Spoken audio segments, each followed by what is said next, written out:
Okay, so we are making our way through Unit 5 of The Gospel is the Power, and we are still on point B. We're up to point 7 of point B. This is the background of the powers. We talked about how, knowing the truth makes you free, knowing the truth about what these powers are and when they came into existence or when they started to have rule and dominance over mankind is helpful for us in understanding the fullness of the redemption that is offered to us, available to us in Christ Jesus through faith in him, because he redeemed us from the power of the powers. And not only that, gives us the power of the Holy Spirit dwelling inside of us to stand and resist these powers and to be in this world, but not of this world. So let's keep going.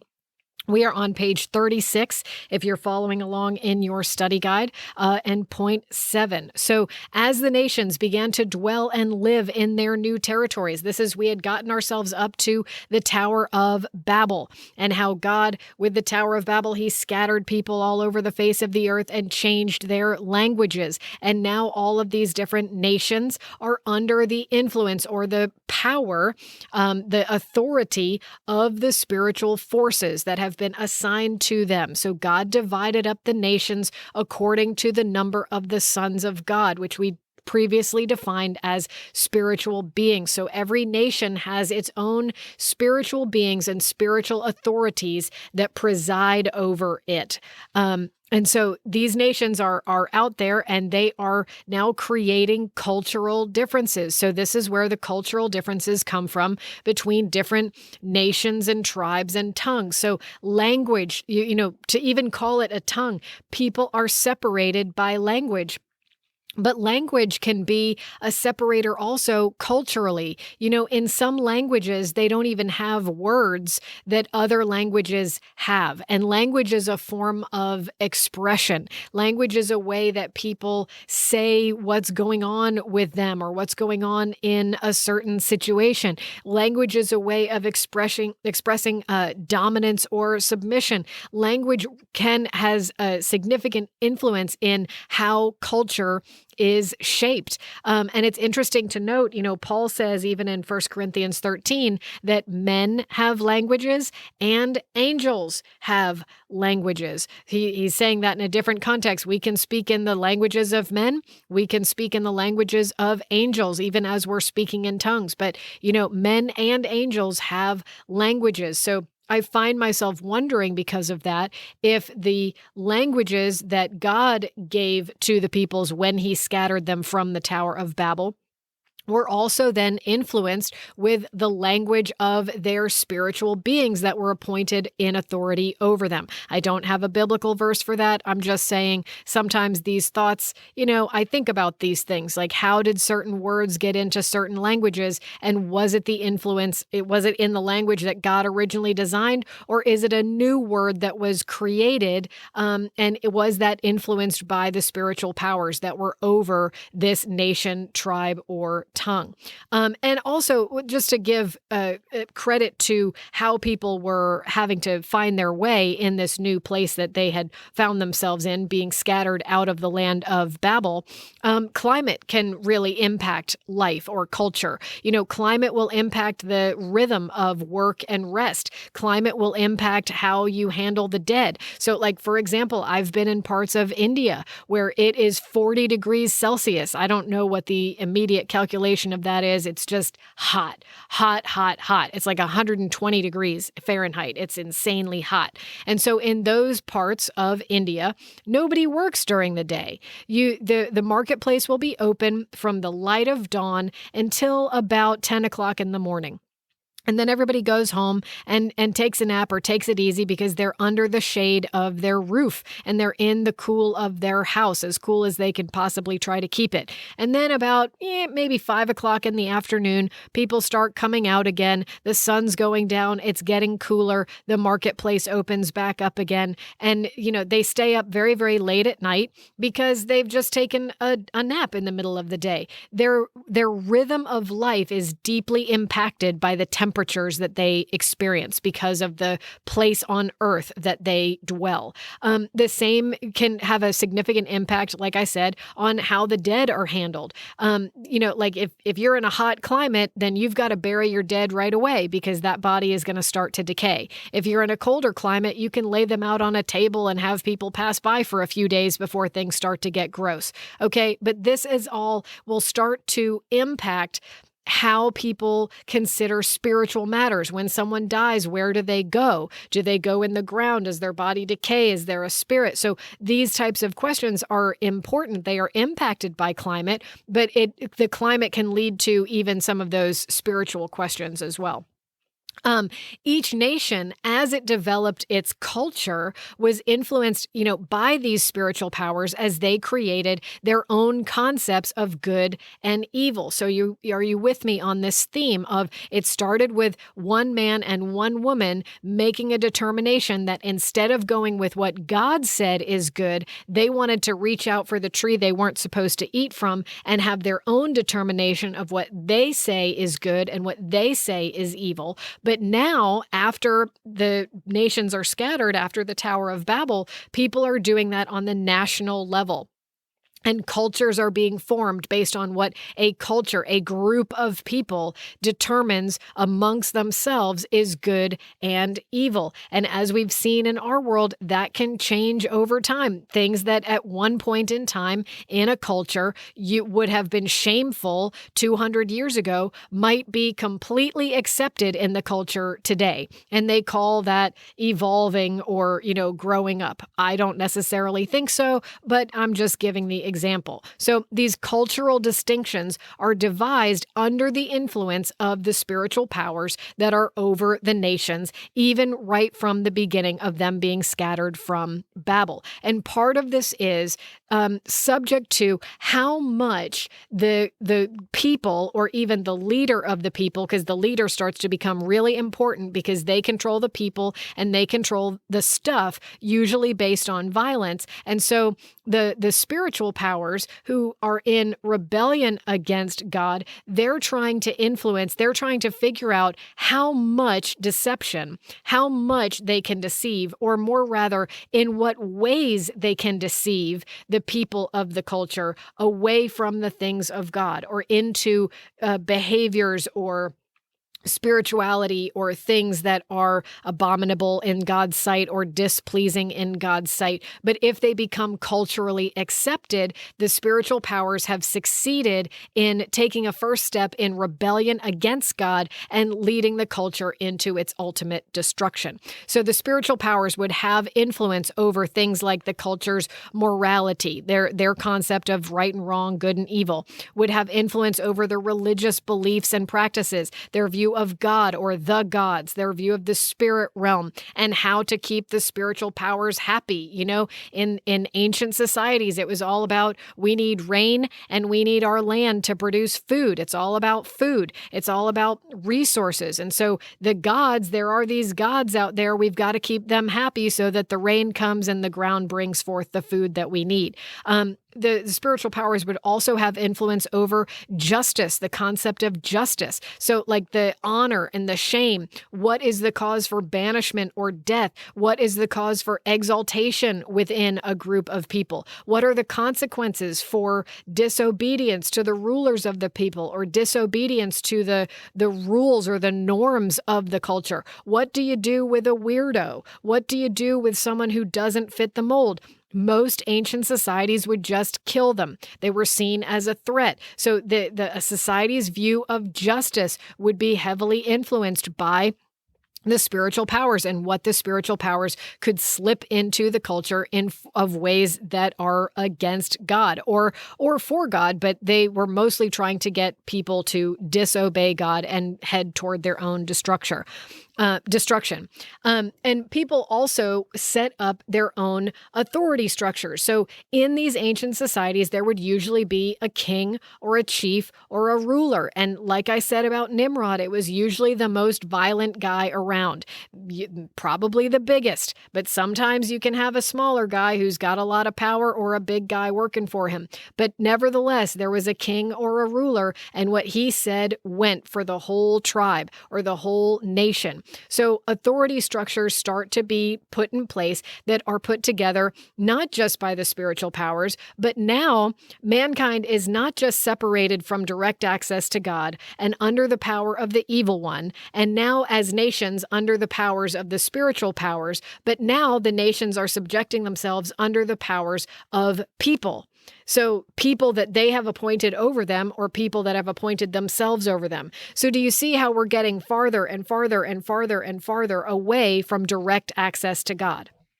God's original will was Adam and Eve dwelling with God in the garden, living with God, consulting with God about everything, doing things God's way. But because of the continued and repetitive and persistent sin of mankind against God and against his ways, they get subjugated under the power of Satan. Then they're subjugated under the power of spiritual powers over their nation. And now they're under the power of man.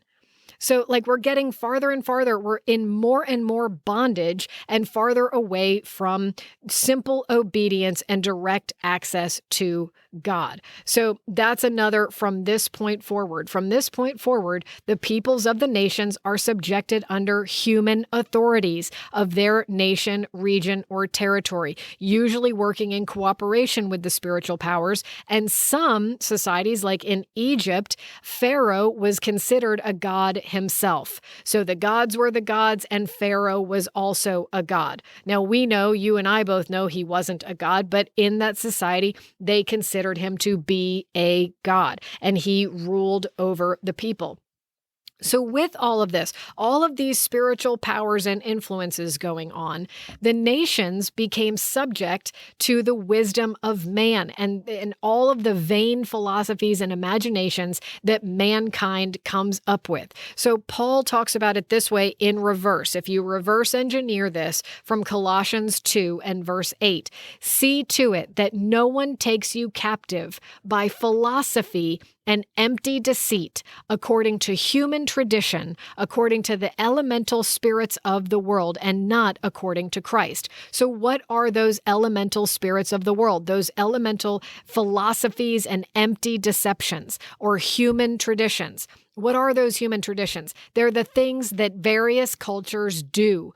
Why do they do them? Just because they do. Some people don't even know where the traditions come from. There are probably 10 answers for where that tradition comes from, but it comes from the culture and how the spiritual powers have been able to influence that culture against the ways of God. And mankind just makes their own observations and creates their own philosophies with their vain imaginations of how they are so awesome in their own sight and how their way is the right way to live, or how if you do this, then this is the result. If you do good in the sight of our culture, then you get good because our culture is right about everything. This is basically the premise of how most people live their lives, even though there are people living in completely contrasting cultures in different parts of the world. Everybody thinks theirs is the best and that they've got it all figured out, until they come to redemption and understanding that their culture is just as evil and wicked in its own way. It's got its own flavor of wickedness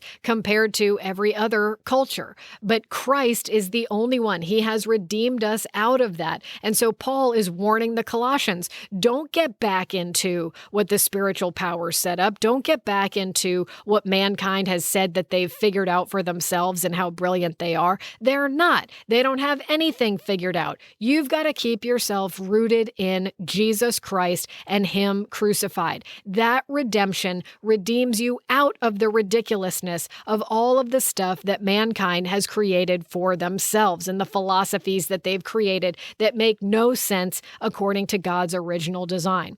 So Paul said it this way in Romans about the futility of the thinking of man. When man started to not worship God, but worship things that were created, Paul said, for although they knew God, they did not honor Him as God or give thanks to Him, but they became futile in their thinking, and their foolish hearts were darkened. And so their way of thinking became self-exalted. They didn't want to exalt God anymore. They were building their own little personal Tower of Babel. Their lives became chaotic, like the waters, right? And darkened, not light.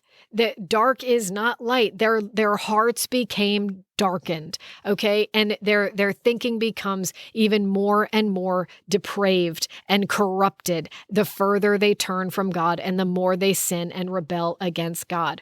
And so all the nations, at this point we're talking national level, nations were subjected to the elemental powers of this world. And there's a verse from Galatians in there. We were in slavery under the elemental spiritual forces of this world. Do you see it? Are you getting how the pieces connect? How there are spiritual forces of wickedness in the spirit realm, in the heavenly realm, that are over your nation. And that's why your nation and the wickedness there is a different flavor than a nation you might travel to.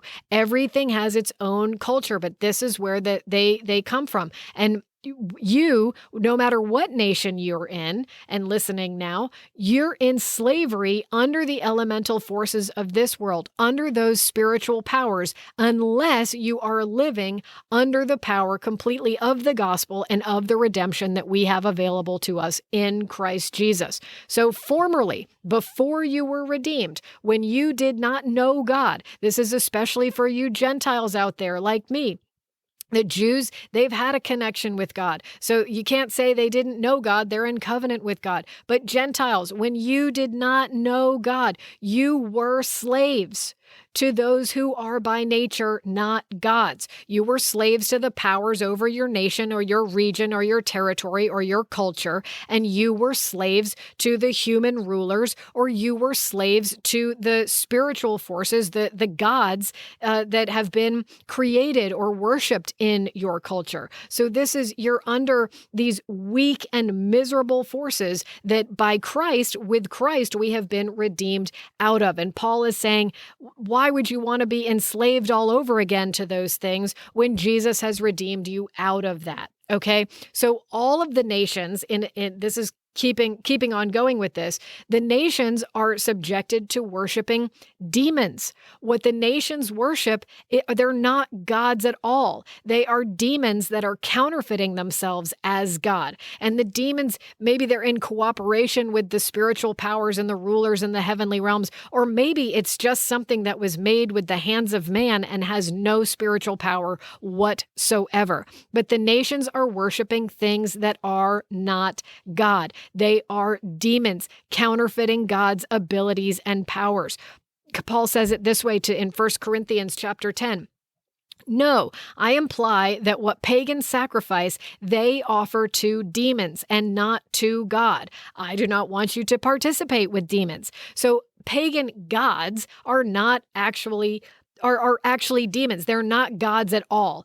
So Paul also says it this way in Deuteronomy 32. They sacrificed to demons that were no gods, to gods they had never known, to new gods that had come out recently. So Satan, he reinvents or represents, it's not represents, but represents in a new way himself in the form of a new God. A new God has come on the scene that can solve all of your problems, or a new God has come on the scene that can solve this problem, this specific problem that you have. So you've got to go submit yourself under whatever this God is saying, but Satan he's coming at it in a new outfit, but it's the same old thing that it ever was. His tactics have changed, but the deception is the same. The promise of freedom is the same, but it's still a lie. And it's a deception. And it's a deception to incite rebellion against God, worship of Satan rather than God, and also usually to incite wicked behavior and depravity.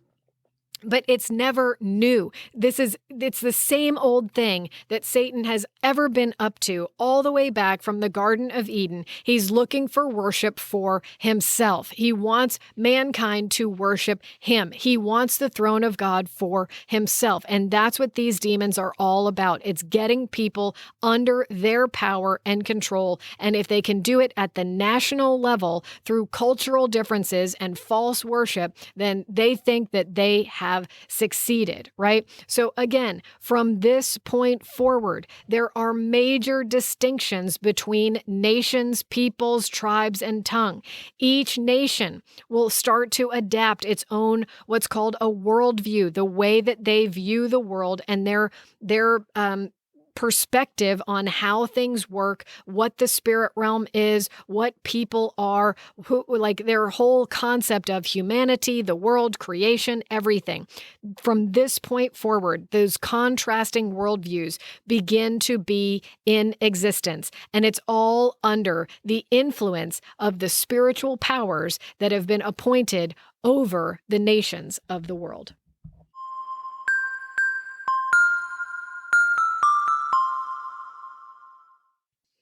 All right, so we're going to keep going. So the nations are now, they're scattered all over the world. They are under these spiritual powers that are in the heavenly realms. Their cultures are being formed. Their concepts of philosophy and tradition and the way that they do things are all being formed. And at this point, all of the nations, this is almost universal.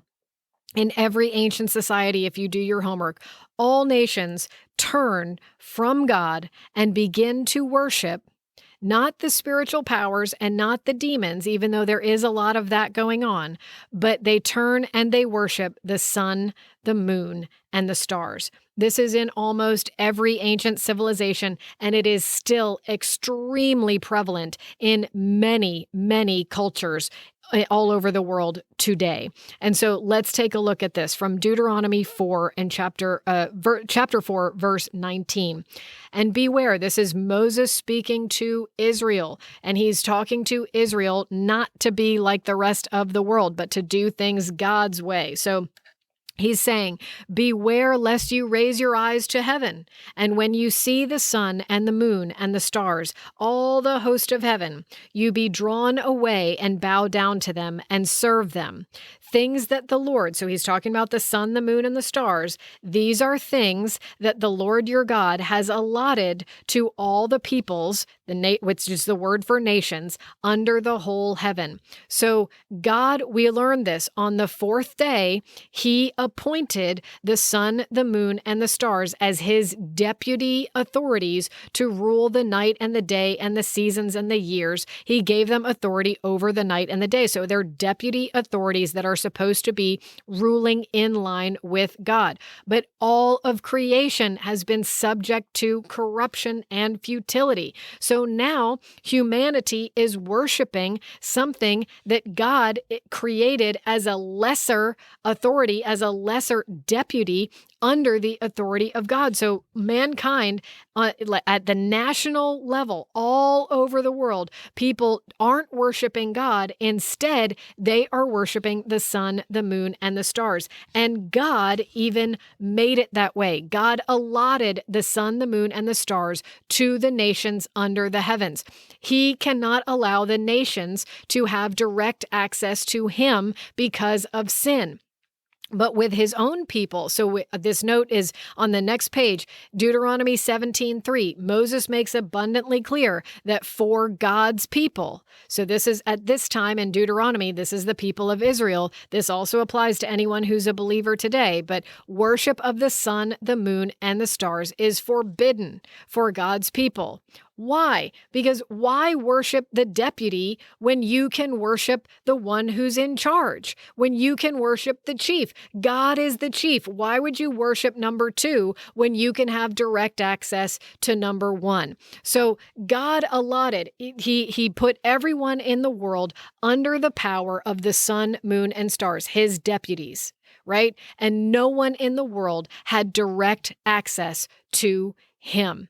Wow, that's a really powerful thing. But so from this point forward, that's when that happened. The nations are all scattered. There are spiritual authorities over those nations, and almost every ancient society and even societies today turn to worship the sun, the moon, and the stars. So even today, astrology remains an active force in the cultural and daily life, individual life decisions of many, many people. If you are listening and you come from a culture that worships the sun, the moon, and the stars, you know that who you marry would be determined by the sun, the moon, and the stars. You would have had your chart, your astrology chart, predicting your life, your temperament, your relationships, your compatibility, your aptitudes, the things that you were going to be good at, the vocation that you have.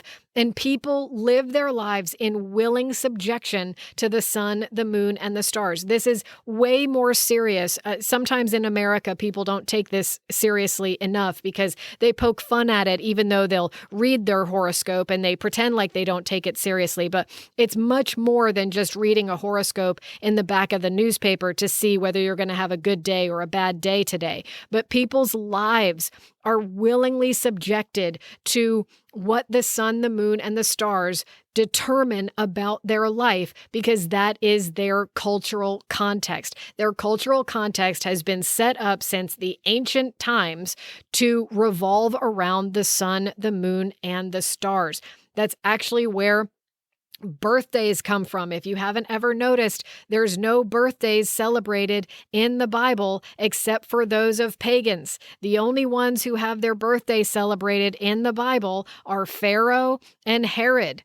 And the reason for that is that pagans, the Egyptians especially, the birthday, the astrology chart was determined by the day of birth, the day, the time of day, the place, the season, all of this, because astrology was such a determining factor in the person that was being born, and the entire course of their life was being predicted and predicated and premised on what time they were born and how the sun, the moon, and the stars lined up for them. And people would also read the sun and the moon and the stars. People today, even in America, but also in these cultures, go to people who can read the sun, the moon, and the stars and make a prediction or a determination about what's going to happen in their lives based on what is written in the stars. This is a real thing. But in the eyes of God, this is bondage. This is bondage to a power that is lesser than God himself. God originally designed man to have, all of mankind, to have direct access to him. But instead, because of sin, mankind keeps getting subjected under lower and lower powers. Mankind is under deputy powers, and they live willingly so because they don't know the way to get reconnected with God. Well, guess what? God made the way, and the way's name is Jesus. Jesus redeems us from all of these powers and from living our lives under the power of these spiritual forces that are in rebellion against God, and even from the power of the sun, moon, and stars determining the course of our life, because they are the deputy authorities that are being worshipped in our culture.